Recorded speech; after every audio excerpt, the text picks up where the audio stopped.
welcome to my channel. In today's episode of Singles Get Ready, we shall be giving you 6 things that kill your relationship.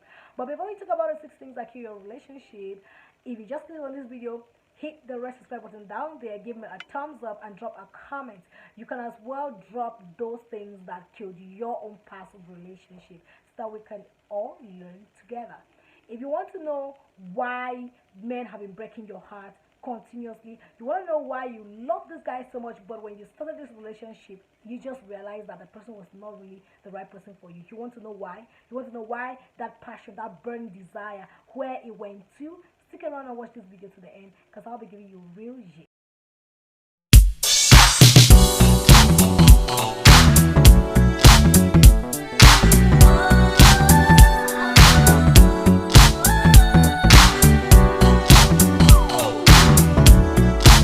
Boyfriend, it's enough reason for your relationship to die a natural death without you even knowing. You won't even get to discover when that relationship has taken a different turn until when it has actually taken a different turn. So if you don't want your relationship to die a natural death that you can't revive it, stick to your partner, be faithful to your partner, cherish and love your partner, and trust your partner. Don't keep secrets from your partner, because the moment you start keeping secrets from your partner, that's the moment where you start bringing in doubts. And the moment doubt sets in the relationship, communication breaks. The moment communication breaks, oh la la, that relationship is gone to the wind.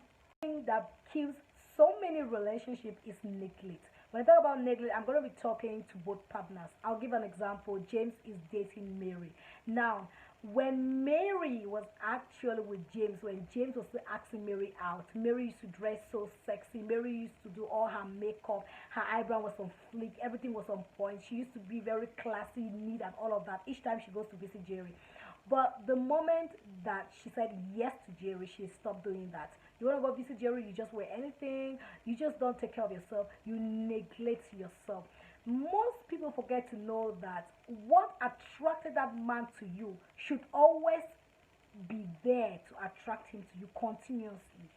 And I'm going to take the second example. Now, you are James, you are dating Mary. When you were asking Mary out, you used to take her out to luxurious restaurants. You used to wish her happy birthdays. You used to talk to her about yourself so much. You used to consider she was your priority, you know. You don't go to bed without calling her. You don't get the morning and carry on with your daily activities without telling her good morning. But what happened when she accepted you? When she accepted you, you neglected those good mornings, those good evenings. You neglected those very important events in her life, such as her birthdays and many other things. You neglected the fact that you have to still tell her how beautiful and lovely she looks. So neglect is the reason why so many relationships are dead today. In fact, so many relationships are on the standby. So many relationships have been broken and scattered because you neglect your partner, you neglect yourself. You know what? As a man, you need to keep haunting that woman. Even when she says yes, we love it. Keep telling her how beautiful she is. Keep doing the things you were doing when you were still haunting her. And as a woman, that thing that attracted that guy to you, maintain it, improve on it, work on it, upgrade. Thing that kills so many relationships is partners that have this defensive attitude. What do I mean by defensive attitude? I mean partners that can never realize that they are wrong. They can never admit that they are wrong. In fact, they are always right. And they tend to justify their errors. In fact, they claim that everything is black and white. When I say they claim everything is black and white, I'm trying to say that to her or to him, she is right, he is right, but you are wrong. You are always wrong. I'm going to take a short example to illustrate what I'm trying to say. Now, let's say an example that you're dating Jerry, and Jerry had to call you, but then Jerry had a rendezvous with his friends. So he went out, came back, he was so tired, and there was no light. So he tried to call you, but the phone was down, his phone was dead, and there was no light. So he got up in the morning at 6 the next day and called you.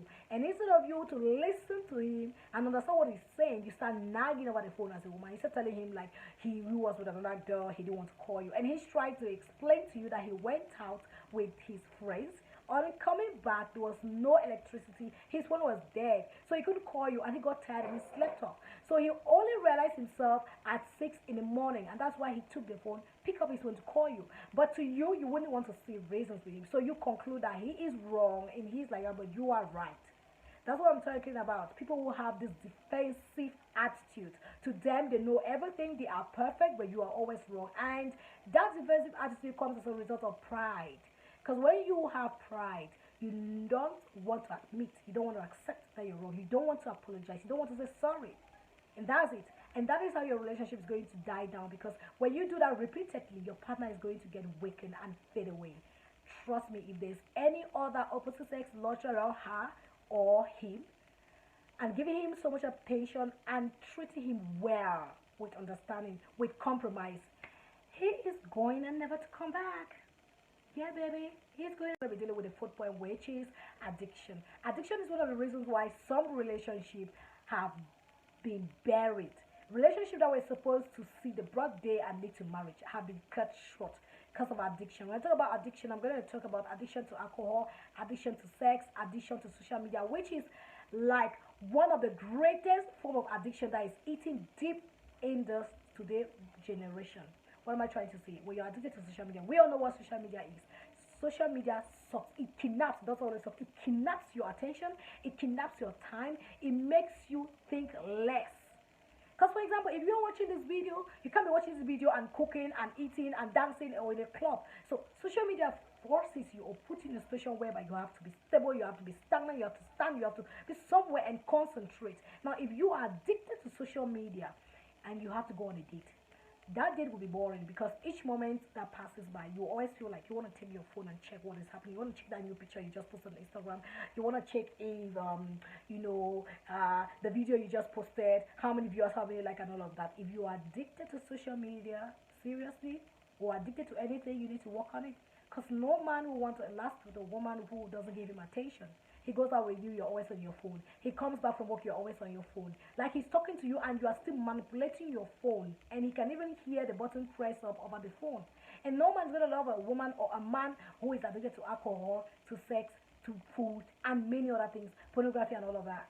So if you're addicted to something, you need to work on it, baby girl. You need to work on it, my guy, because nobody wants to deal with a mentally deranged person.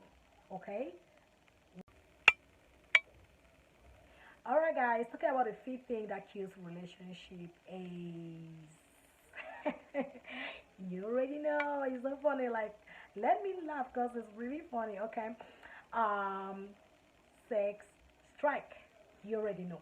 Now this point is not for those who have decided to get into their relationship and abstain from sex. So if you are getting into a relationship and you both decide to abstain from sex, then this point is not for you. Don't even consider. It has nothing to do with you. Remember, I'm not encouraging premarital sex, okay? But I'm just trying to face the reality of what things are. So if you have decided to have sex and make it a normal thing in your relationship, then you consider this point and you work on it.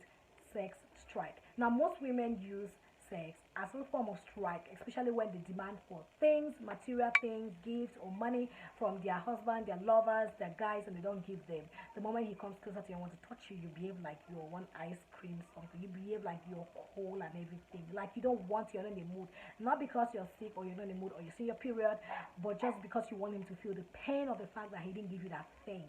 Let me tell you something, girls. Let me tell you something, women. Sex is never strike, strike, strike, strike, strike, strike, strike. Because sex is never gonna solve anything. You got me? Yes. Sex strike is not going to solve anything, because it will seem like it is solving something at the moment, but it drops a problem. Yes, and you might not just be able to solve it.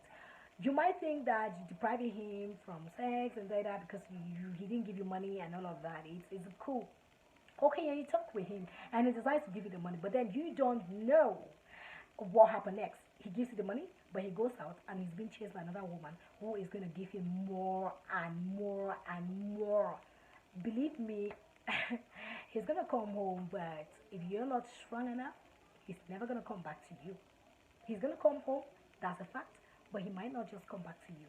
So don't use that, because if you use that strategy, it's going to break your relationship. Don't go for sex drive. It's going to break your relationship faster than you think. And don't tell me that a man that loves you would obviously not go outside, because the temptation out in this generation is so doubled and heavy, especially for the men. Okay? I'm not in support of it. I'm not in support of it, please. I'm not saying, yeah. And lastly, we are talking about the 6th point, which is block communication. When I say block communication, it means you just stop communicating with your lover, with your guy, your boyfriend, or your partner simply because you guys have a misunderstanding. Now, I'm going to tell you something I always say in all of my videos. Don't allow a challenge, a problem, or a misunderstanding to last for more than 24 hours before looking for a solution. Don't allow a problem to go for days before you seek for solution. Because the more that problem sees light, the more that problem leaves, the more you guys go apart. That's what it is all about. Now, if you have a problem, don't shy away from it. Sit down together with your partner and talk over it amicably. Have a compromise. See reasons with him and let him see reasons with you. You want to take a decision over something, sit together and talk over it. There is no point in shouting or raising your voice. There's no point in blocking him on WhatsApp or all social platforms. There is no point in you criticizing him before your friends, your family, and his friends or her friends. It's not going to solve anything. If your communication is blocked, if your communication is an evaporate communication, if you have a communication that is like an ice cube that's so to itself, I'm sorry, your relationship is heading for a crash. Good communication is a key to maintain a long-lasting relationship. Okay? And if you have to communicate, please make sure that you know when to talk, what to say, and how to put it. Because communication is all about talking. There's a difference between talking and communicating. We have so many couples that talk, but they don't communicate. Communication comes with understanding, compromise, and knowledge. So make sure that you don't use your own hands to spoil and break your relationship. So you guys, we've come to the end of this video. Like you can see, oh, I'm dressing in African, because my last video I was dressed in my African wear and you guys loved it so much. I decided to make something a little bit different this time around with my Ghanaian beads, if you guys can see. And this one I got this one from a friend of mine from Gabon. Yeah, from Gabon, so you can see. And I'm wearing something African, you know, and my braided hair. So I decided to go African in this video because you guys loved my look the last time.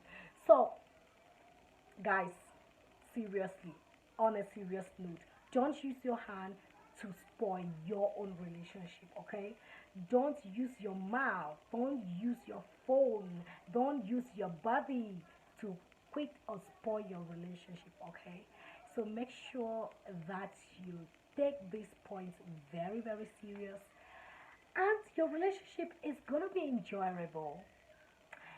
See you in my next video. From me to you is peace and love. Bye bye. I love you guys.